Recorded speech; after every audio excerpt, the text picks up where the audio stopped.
The International Criminal Court issued arrest warrants today for Israel's Prime Minister, former Defense Minister, and a senior Hamas official. Does the Secretary General have any comment?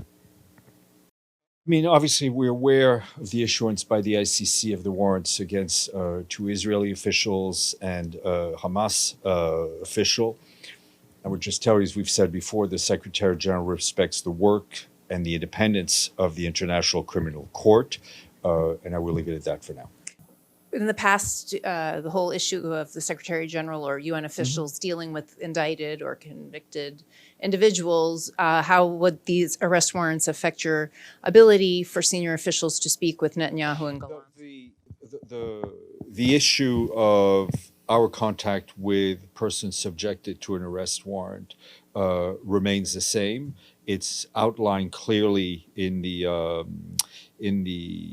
public document that was issued by the then Secretary General in 2013, which is the rule is that there should not be any contacts between UN officials and individuals subject to arrest warrants, but the guidelines also clearly recognize that such contacts, especially by senior officials of the organization, may be required to address fundamental issues, operational issues, and our ability to carry out our mandates, including vital matters of security. So contacts can be had, they need to be limited, and there is also a procedure through which we advise in writing the the office of the ICC that these contacts are had. Because you basically say Guterres respect the ICC, but eventually he will have to meet, if he needs to meet the Prime Minister Netanyahu.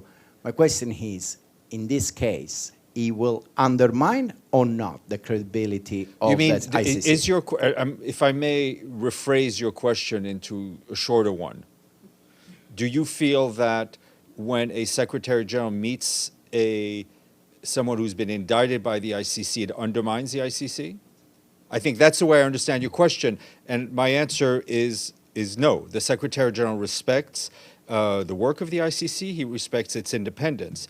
And as I've said, there are clear guidelines that have been agreed to between the International Criminal Court and the United Nations on ways for a Secretary General or senior officials to continue to do their work. Change this.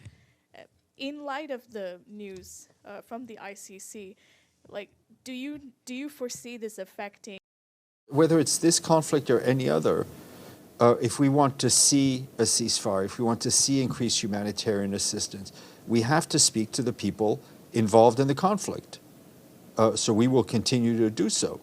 It doesn't mean that we don't call out violations of humanitarian law when they occur. We don't condemn the killings of civilians. We will continue to speak out. We will continue to do whatever we can to ensure that there will be a ceasefire, to ensure that there will be humanitarian aid, to ensure that the hostages will be released, to ensure that we can get the Israelis and the Palestinians, as difficult as it may seem to imagine now, on a track back to a two-state solution.